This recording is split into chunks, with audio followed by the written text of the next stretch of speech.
आदरणीय कन्हैयालाल जी, आदरणीय धनीराम वर्मा जी, सुशील सोनी जी, संजय रस्तोगी जी, सबके नाम लूंगा। जितने हैं सब मंच पर बैठे हमारे सम्मानित अतिथि और स्वर्णकार समाज के अगुआ, जिन्होंने न कोरोना की परवाह की, न सर्दी, न गर्मी, न बरसात, और एक संकल्प लेकर के काम कर रहे हैं कि समाज को जोड़ेंगे, समाज को तरक्की और उन्नति के रास्ते पर ले जाएंगे और समाज के लोगों का यथासंभव जहां आवश्यकता होगी, चाहे राजनीतिक क्षेत्र हो, सामाजिक क्षेत्र हो, व्यापारिक क्षेत्र हो, हर क्षेत्र में मदद करके उसको आगे बढ़ाने का काम करेंगे। मैं एक बार दोनों हाथ जोड़ के अपने इन मूर्धन्य नेताओं को प्रणाम करता हूं, बहुत बहुत साधुवाद और बहुत बहुत धन्यवाद देता हूं। मित्रों, मैं लगभग 33 वर्षों से काम कर रहा हूं। बहुत छोटी उम्र से संगठन में काम करना प्रारंभ कर दिया और कन्हैया जी और धनीराम जी से जुड़े हुए भी मुझे लग रहा 25 वर्ष तो हो गए होंगे। सन 2000 की बात है, 1999-2000 से जब ये कार्यक्रम शुरू हुए, सामूहिक विवाह वाले हुए और उसके बाद लगातार खिचड़ी भोज, तहरी भोज या किसी न किसी नाम से ये कार्यक्रम होता रहा। पहले जगह दूसरी थी, गुलाब वाटिका में था, एक बार वो किसी बड़े जनेश्वर पार्क में या कहीं वहां पे भी एक बार शायद हुआ, और लगातार इधर तो मुझे 15 साल से तो यही हो रहा। एक बार पहले वो बाहर वाले पे भी हुआ था। तो ये साबित करता है कि परिस्थिति संगठन चलाने वालों को डिगा नहीं सकती, उनको हरा नहीं सकती। अगर उनको समाज के लिए काम करना है तो काम करना है, और वो उदाहरण आज प्रस्तुत किया है हमारी स्वर्णकार सभा ने, महासभा ने, जो लखनऊ स्तर पर, प्रदेश स्तर पर, राष्ट्रीय स्तर पर काम कर रही है। और मुझे पता है कि बहुत सारे साथी, बहुत सारे मित्र, बहुत सारे हमारे वरिष्ठ राष्ट्रीय स्तर के पदाधिकारी यहाँ स्वर्णकार महासभा के हैं जो इस मंच को सुशोभित कर रहे हैं। अब हमारी सोनी जी जो महिला नेत्री हैं, मेरी कई कार्यक्रमों में इनसे भेंट हुई। जब पार्टी का चुनाव प्रचार चल रहा था कैंडिडेट्स को जिताने का, मैंने देखा जहां जहां स्वर्णकार या व्यापारी कोई चुनाव लड़ रहा था, वहां सोनी जी को मैंने मौजूद पाया। और इन्होंने इस बात की परवाह किए बिना कि ये एक महिला है, कैसे वहां व्यवस्था करेंगी, क्या करेंगी, एक संकल्प था कि अगर हमारा भाई या बहन चुनाव लड़ रहा है विधानसभा या लोकसभा का, उसको जिता करके हम अपर हाउस में भेजें, ये संकल्प लेकर के ये उसकी मदद करने के लिए वहां पर जा रही थी। बहुत बधाई देता हूं, अपने समाज के तमाम साथियों को बधाई देता हूं।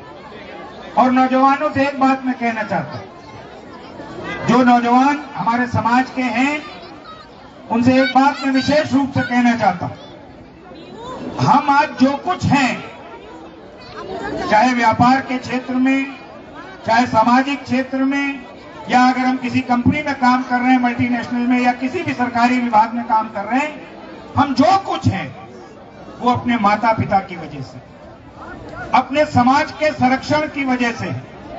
बहुत बार युवाओं के मन में ये होने लगता है कि नहीं, ये तो इनकी जिम्मेदारी थी, हमें पाल पोस करके बड़ा किया, हमें शिक्षा दी, ये तो आपकी ड्यूटी थी, आपने उसका पूरा पालन किया। ये भाव अपने मन से निकालिए।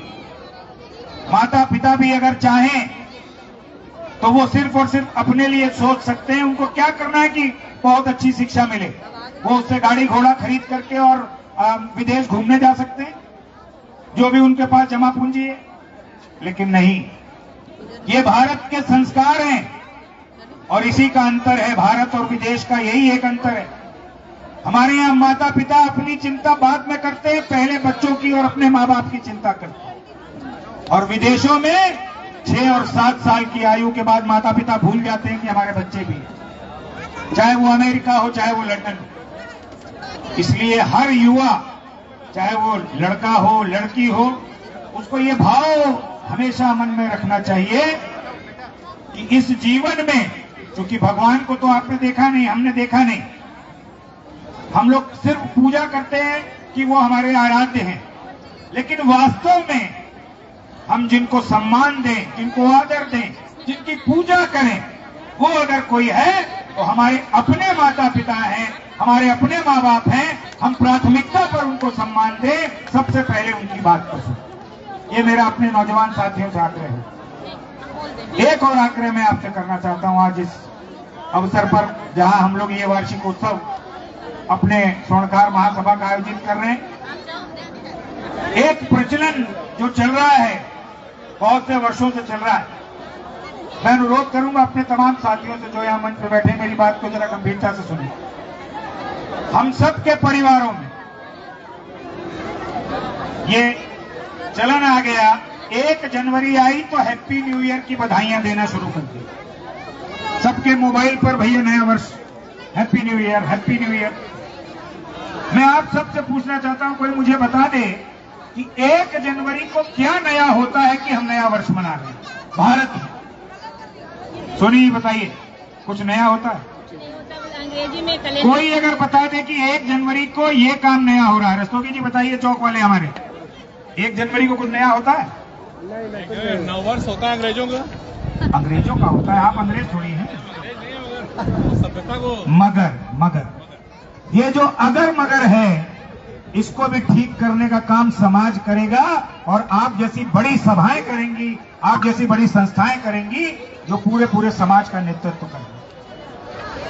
हमारा नववर्ष, अभी शादी होगी, कन्हैया जी के तो बच्चों की शादी हो गई, धनीराम जी ने भी सबकी कर दी, अभी जिनकी होनी है, जब शादी होगी तो कैसे तिथि निकाली जाएगी? अंग्रेजी नववर्ष से कैसे निकाली जाएगी? हिंदी नववर्ष। पतरा बताएंगे, तिथि बताएंगे। आपका वित्तीय वर्ष कब शुरू होता है? 1 अप्रैल से 31 मार्च। 1 अप्रैल और कायदे से तो नवरात्र। आपकी फसल कब कटती है और कब नई फसल आती है? चैत्र के नवरात्र। वित्तीय वर्ष आपका चैत्र नवरात्र से प्रारंभ होता है। नई फसल आपकी होली के बाद चैत्र नवरात्र को आती है। मौसम आपका मार्च में अच्छा होता है। सर्दी में तो ये हाल होते हैं 31 दिसंबर और 1 जनवरी को कि रजाई और कंबल छोड़ने का मन नहीं करता। क्यों? क्योंकि वो अंग्रेज का नया साल है, वहां पर होती है गर्मी, भारत में नहीं होती गर्मी।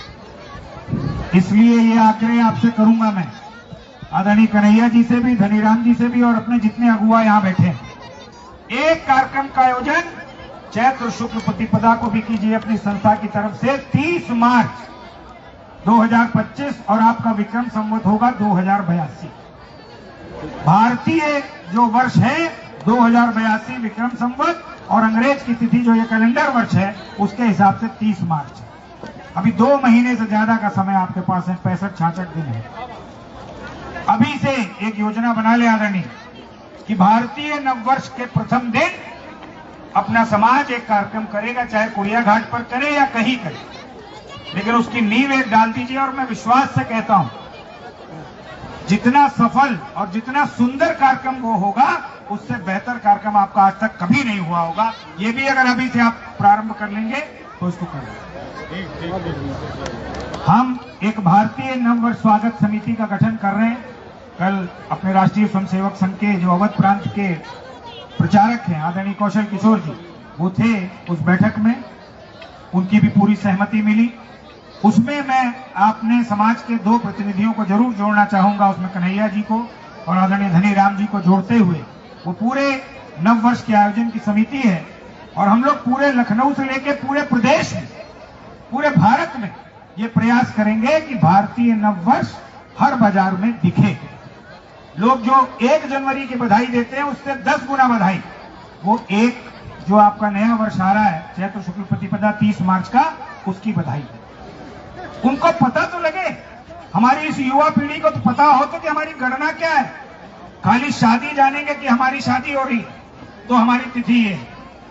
अभी आपने देखा कि रामलला प्राण प्रतिष्ठा समारोह हुआ, कब हुआ था? पिछले साल। बताइए माता जी, किसी को याद है? सबको याद।